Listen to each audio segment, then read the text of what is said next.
What's going on, guys? Danny from Slow Restoration. It's been a while since I did any updates on the 2024 Denali Ultimate. But as you can see, we have the hood open, not because there's any issues with the truck, but because we're actually getting ready to put on some modifications under the hood here from Banks Power. What are we going to put on? Actually, a couple things. Now, full disclosure here, I'm not installing anything today. This is just telling you what I'm going to do, how I'm going to do it, and what truck we're actually working on. So, that being said, we will have plenty of install videos. Like I said, we're going to break it down. So, skip ahead to them. They're not out yet, but they will be.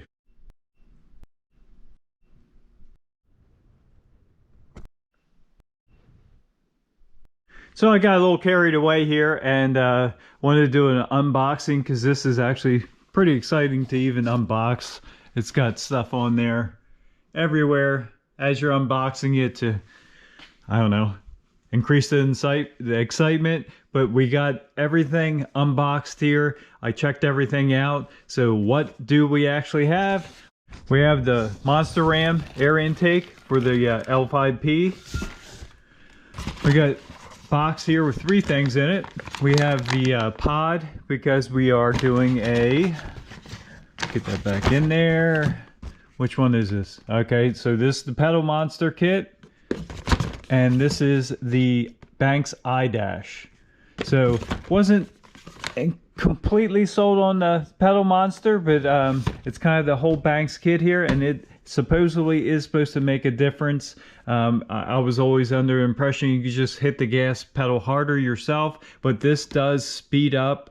So these have kind of torque management, torque abuse built into them. So you can hit the pedal as fast as you want. The computer, the truck itself is only going to let that throttle blade open. Yes, these do have a throttle blade. It's only going to let that throttle blade open up so fast. This corrects that, and it's adjustable, it's fail safe. All the Banks products are good. This corrects that, and as fast as you can hit the pedal, it'll open the throttle blade. So it really increases your throttle sensitivity. And you know, if you've driven one of these trucks, they have really good power, but sometimes they do kind of take off slower, maybe laggy.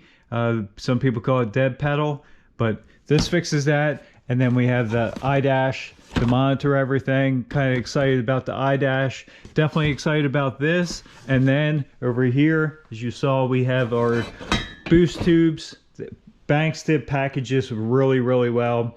Like I said, I got excited and opened everything up. So with that being said, we need to jump in here and start removing some stuff. But before we do that, I think I'm going to break this down into individual install videos. That's what we're doing with the truck. But overall, I think I'm going to do a separate install video for each piece. So the mouthpiece, the Monster Ram intake, we'll show that. The boost tubes separately, and then we'll probably do the pedal monster and the iDash all in one video because it's kind of connected anyway. And obviously, as soon as the Derringer and the cold air intake part of it become available, they're testing it, they're improving it now. As soon as it's becomes available, I'll end up getting that also. And yes, I do know this is a very expensive truck. It doesn't void the warranty. So that was a big thing with me. There's a lot of people out there, companies making programmers and tuners and stuff for these, but they may not, and even mouthpieces for the turbo. The Banks products do not void your warranty, and they're completely compliant with emission standards and all that kind of stuff. So we're going the emissions route on this truck, obviously. Emissions compliant route. So yes, there's other ways around it. We're not going to get into that. I'm going to keep it compliant and see how much we can get out of this truck and how much improvement we can make with this platform and still staying emissions compliant. One thing I have already did to this truck is do the map sensor spacer. These trucks have two spacers. So this one is the one I've already put on, Banks does have one coming out for this one, which is, I think this is specific for 23.5 and 24 and probably now 25 L5P Series 2. So one we'll probably install that too when it becomes available. It's a whole process as far as getting this stuff, and it takes a while to develop all these parts and keep them emissions compliant. You got to go through certifications and all that kind of stuff, and make sure they're not going to set any engine codes or anything like that along the way. And I really respect that about Banks. All their stuff has been thoroughly tested and proven. So a lot of good reviews. Anxious to get to these parts on there. Probably a little bit tricky to install some of these, but we'll get through it. Now, I've watched a bunch of videos, Banks videos, and other people's about installing this. Whoops, just lost our hardware packet. But the Banks, from what I understand, at least according to Banks, is the only one that actually retains the ability not to have turbo surge. So the, I forget what they call that, but whatever, this ring here is designed like stock. So it's bigger than stock. So it's still got a bigger opening here. And as you can see, we look through that side. It's nice and big and free flowing.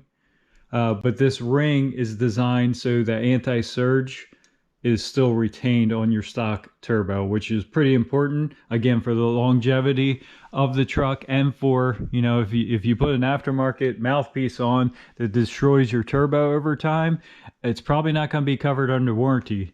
Even if it lasts outside the warranty, you still don't want to be replacing a turbo before it's time. And another thing I was very worried about, because this is an Ultimate, let me open the door here and show you. This does have,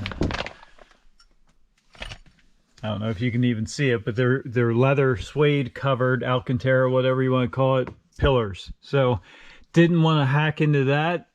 So we did get the Banks I-pod with the stock pillar.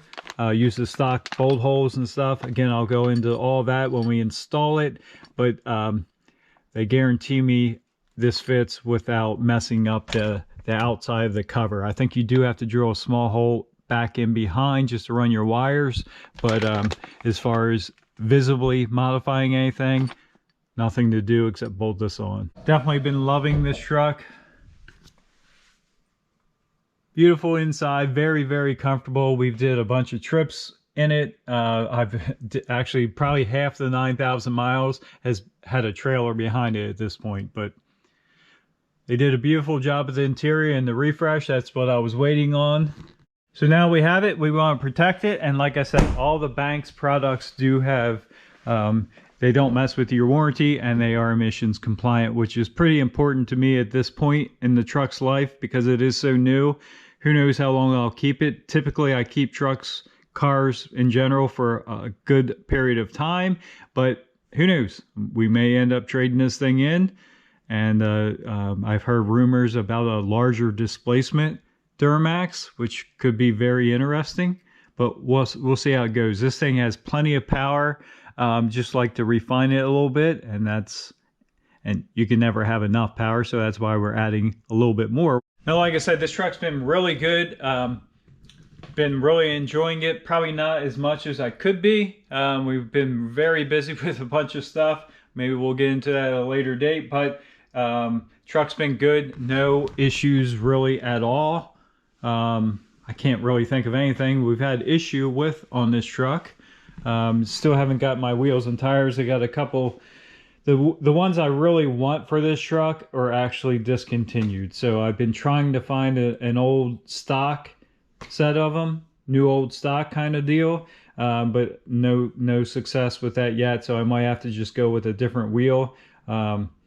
I don't want to cut on this truck. Again, it's the Denali Ultimate. It is a 3500. You can see right there. And I want to get a wheel tire combo. I don't really want to lift this truck at this point either because I am using it for work and tow. But we may, yeah, I just, later date we may, but for right now, I don't want to cut or modify with a lift kit or anything like that. So we're going to try and stick with a wheel tire combo that fits without cutting. These are 275 65 20s from the factory somewhere right there, and that's all but a 35 inch. So I'm pretty sure a 35 1250 with the right wheel combination is going to fit without cutting. So I think it's there's a company out there, I forget what company it is, actually makes a stubby version of this. So it definitely helps in the back here for turning. It kind of moves everything up and just caps this fender flare off. Truck's dirty, it definitely needs washed. So we may, if we have to, end up putting them on, but that's not cutting, that's just changing a small little piece. So. Now, again, with this being an expensive truck, it's expensive to work on also. So warranty is important, obviously. This truck has 9,000 miles on it. It's just over a year old, even though it's a 2024. Obviously, they come out before the model year comes out, before the actual year change. So we want to protect this as best we can, and that's the nice thing about all the Banks products. They have a carb number that comes with all the aftermarket parts, makes them emissions compliant. It also means, well, that in itself doesn't mean, but they are also warranty, good for your warranty. So they're warranty compliant. However you want to say that, they're not going to void your warranty. So all right guys, enough talking. Next video we'll actually be installing. I think we're actually going to start, we'll pull this air box and stuff like that out, start with our charge tubes and that turbo mouthpiece. Again, it'll be 2 separate videos, but I'll have to reuse some of the footage because I'm not going to put the air box back in just to remove it again. But with that being said, let's get into the installs and see how everything fits. And thanks for stopping by. Have a good day.